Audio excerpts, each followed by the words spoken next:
এইদিকেও দেখতে পাবেন, আপনি অন করুন। বিজিতেশ্বর রাউত আর পিছনে ওই শান্তনু সিনহা দাঁড়িয়ে আছে, নাকে হাত না গোপে হাত।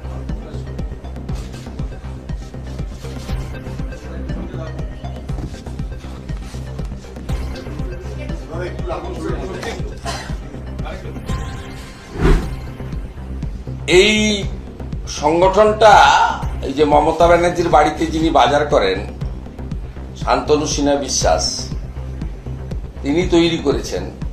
নামটা হচ্ছে পশ্চিমবঙ্গ পুলিশ আবাসিক মহিলা বৃন্দ, ভবানী ভবন, কলকাতা।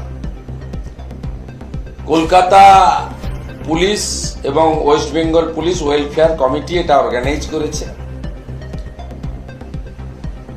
প্রেস ক্লাবে যাওয়ার আগে এদেরকে জড়ো করা হয়েছিল পিটিএস অডিটোরিয়ামে, পুলিশ ট্রেনিং স্কুল অডিটোরিয়ামে। PTS auditorium not to allowed by Joint CP headquarter, officially allotment 9, no memo, no DO. Press meet করার আগে এদেরকে ব্রিফ করেছেন শান্তনু সিনহা বিশ্বাস এবং বিজিতেশ্বর রাউত। দুজনই সম্প্রতি প্রমোশন পেয়েছেন অবৈধ, একজন এক্সটেনশন পেয়েছেন, ও পাটটা আছে পরে বলছি।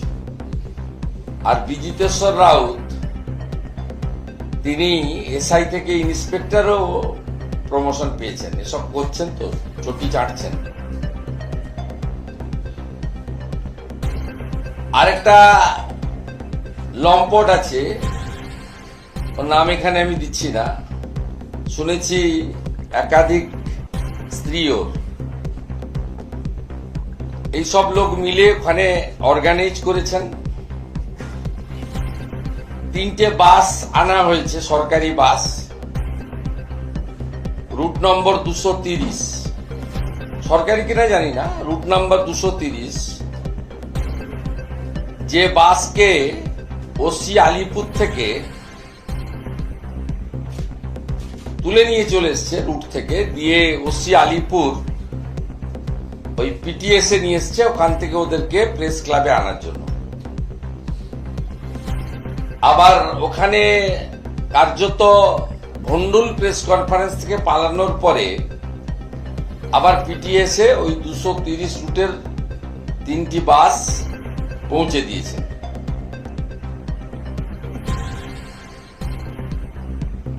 এবং একটি পুলিশের গাড়ি ব্যবহৃত হয়েছে, unofficial, issued by MTO PTS, যার নম্বর হচ্ছে WB04G9571।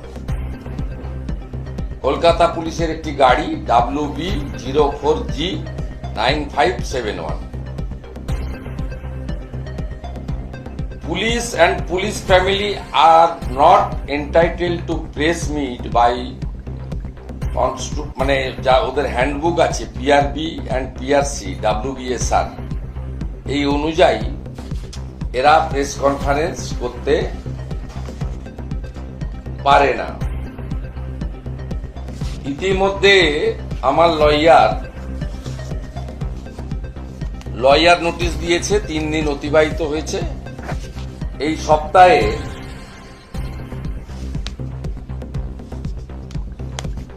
সপ্তাহে আমরা মামলা করব, মানহানির মামলা।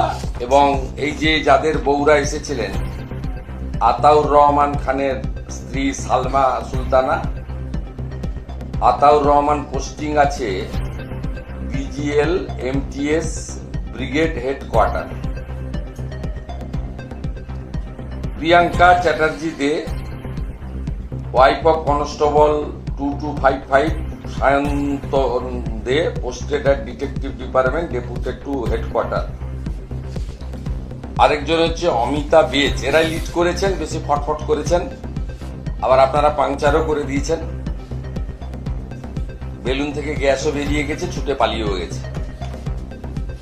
অমিতা বাজ, wife of ASI 18138 Atanu Baj, office address, posted to court division, deputed to enforcement branch. আমরা রাজ্যপাল মহোদয়কেও ফর্মালিটি জানিয়ে এটা ইনকোয়ারি করতে বলেছি, যেহেতু violation of the service rule. আর এই ছবিটা আপনাদের দেখাবো, তারপরে ভিডিওটা দেখাবো। ওরা আসার আগে বিজিতেশ্বর রাউত কি করে ব্রিফ করছিলেন, এই ছবিটাতে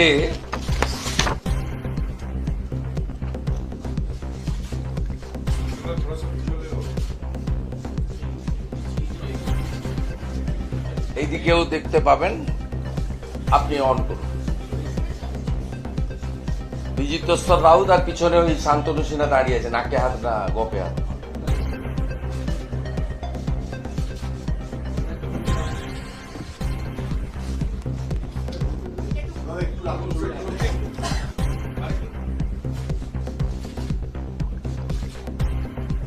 এটা দেখুন, এবার ভিডিওটা দেখতে হবে তো।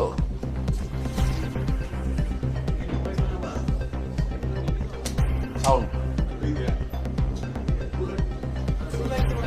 পুরো লাইট নেবেন, সাউন্ড কই?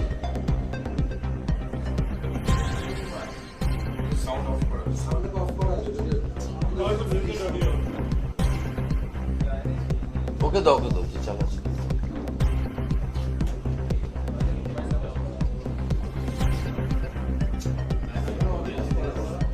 ভারতবর্ষের বিভিন্ন জায়গায় কিন্তু এটা পারবো না। কথাগুলো সারা পশ্চিমবঙ্গ ইনি ভারতবর্ষের বিজিতেশ্বর রাউত। বিভিন্ন জায়গায় কিন্তু কথাগুলো সারা পশ্চিমবঙ্গ ভারতবর্ষের বিভিন্ন জায়গায় কিন্তু কথাগুলো সারা পশ্চিমবঙ্গ ভারতবর্ষের বিভিন্ন জায়গায় কিন্তু বররা শেখাচ্ছে বৌদের কি বলতে হবে। পশ্চিমবঙ্গ ভারতবর্ষের বিভিন্ন জায়গায় কিন্তু কথাগুলো সারা পশ্চিমবঙ্গ ভারতবর্ষের বিভিন্ন জায়গায় কিন্তু কথাগুলো সারা পশ্চিমবঙ্গ ভারতবর্ষের এটা পিটিএস অডিটোরিয়াম, যেখানে ওদেরকে ট্রেনিং দেওয়া হচ্ছে। ভারতবর্ষের বিভিন্ন জায়গায় কিন্তু কথাগুলো সারা পশ্চিমবঙ্গ ভারতবর্ষের বিভিন্ন জায়গায় কিন্তু পৌঁছে গেছে অলরেডি সব জায়গায়। কথাগুলো সারা পশ্চিমবঙ্গ ভারতবর্ষের বিভিন্ন জায়গায় কিন্তু যেভাবে ছুটে পালিয়েছে আপনাদের বউরা, ভারতবর্ষের সব জায়গায় চলে গেছে অলরেডি।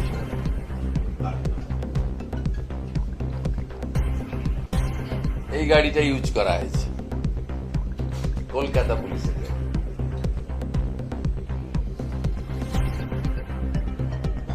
ঠিক। এবারে সেকেন্ড পার্টটা আপনাদেরকে বলি।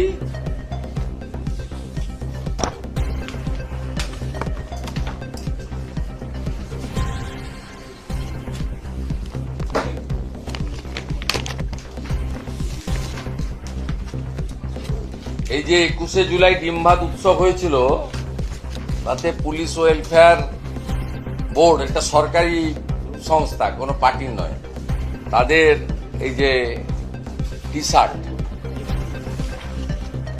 এই পুলিশ পশ্চিমবঙ্গে নির্বাচন করবে না এই পুলিশ নারী নিরাপত্তা দেবে? 21শে জুলাই দেখুন,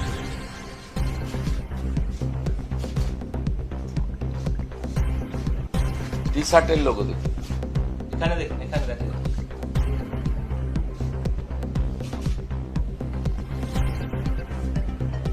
এইটা পরে ডিউটি করছে 21শে জুলাই। এদের বেতন কি তৃণমূল কংগ্রেসের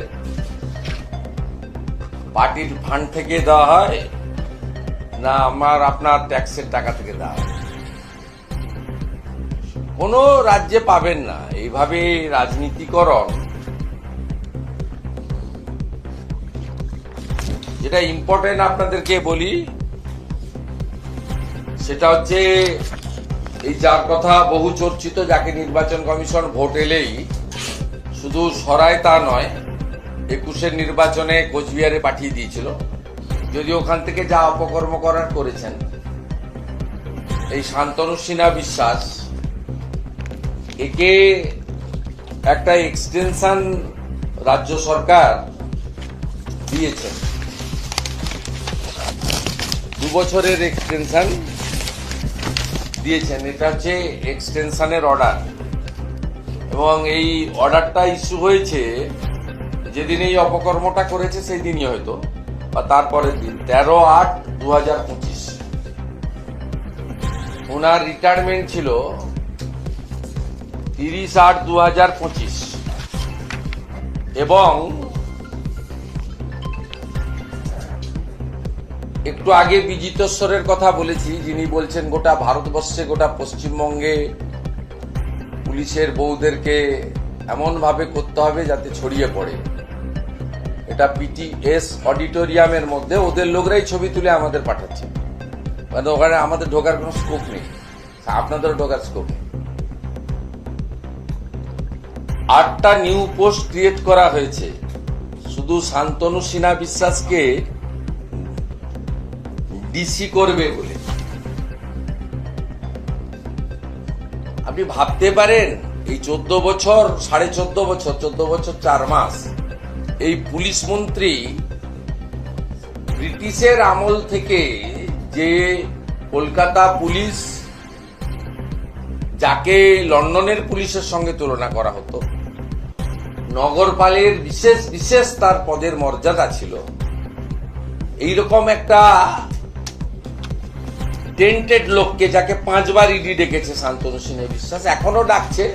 এনআরআই কোটাতে যে স্ক্যাম হয়েছে, ফলস এনআরআই কোটাতে যে মেডিকেল অ্যাডমিশন বিভিন্ন মেডিকেল কলেজে, তার মধ্যে শান্তনু সিনহা বিশ্বাসের ছেলেও আছে। চেপে চুপে রাখলে তো হবে না, তথ্য তো আমাদের কাছে আছে। এনআরআই কোটাতে ঢুকিয়েছি ছেলেকে, সেগুলো তো ইডি দেখছে, আমি এখানে আর বলবো না, পরে দেখা যাবে। আপাতত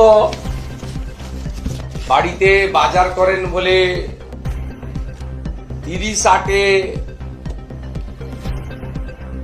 অবসরের আগেই 2 বছরের এক্সটেনশন।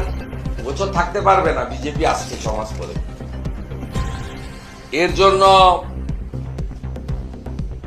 8টা নতুন পোস্ট ক্রিয়েট করা হয়েছে ডিসি করার জন্য, এবং গত 1.5 বছরে উনি এই চিটিংবাজটা 3 বার প্রমোশন পেয়েছেন, শুধু মুখ্যমন্ত্রী পুলিশ মন্ত্রীর বাড়িতে বাজার করেন সেই সুবাদে। এবং এই 8টা যে নতুন ডিসি ক্রিয়েট করা হয়েছে 11/2/2025-এ, তার তালিকা।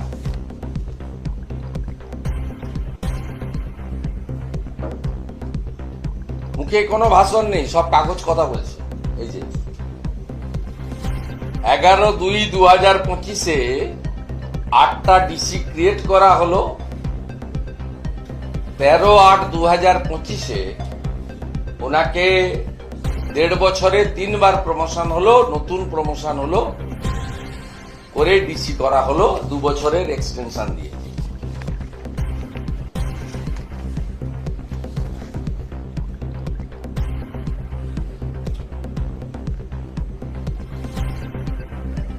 আর 6/3/2025-এ এটাও দেখুন, এই যে অর্ডার, এই সবই আমরা এক্ষেত্রেও যেহেতু সার্ভিস রুল ভায়োলেশন হয়েছে, এবং পশ্চিমবঙ্গে স্বাধীনতার পরে, সরকার তৈরি হওয়ার পরে, হোম ডিপার্টমেন্ট তৈরি হওয়ার পরে এই ধরনের নজির ডাক্তার বিধানচন্দ্র রায় থেকে শুরু করে, বা প্রথম মুখ্যমন্ত্রীর সময় থেকে শুরু করে মমতা ব্যানার্জি আসার আগে পর্যন্ত যে সময়কাল, সেই সময়কালে